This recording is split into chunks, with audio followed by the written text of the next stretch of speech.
पानी ही नहीं। फुट में ट्रेल्स कर रहे हैं, बेयरफुट ट्रेडिंग।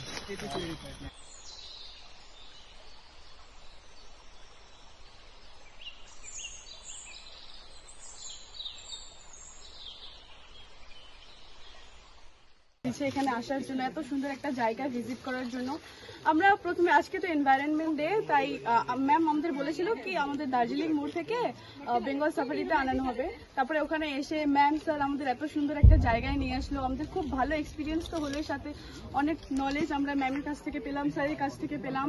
তো এগুলো আমরা চেষ্টা করব বাইরে যায় সবার মধ্যে আরো এটা জাগরণ করা, কি ফরেস্ট কিভাবে আমাদেরকে সিকিউর করে, আমরাও তাদেরকে কিভাবে সিকিউর করব, আমাদের জন্য কতটা ইম্পর্টেন্ট ফরেস্ট, তার সাথে সাথে অ্যানিমালস গুলো কিভাবে তাদের আমরা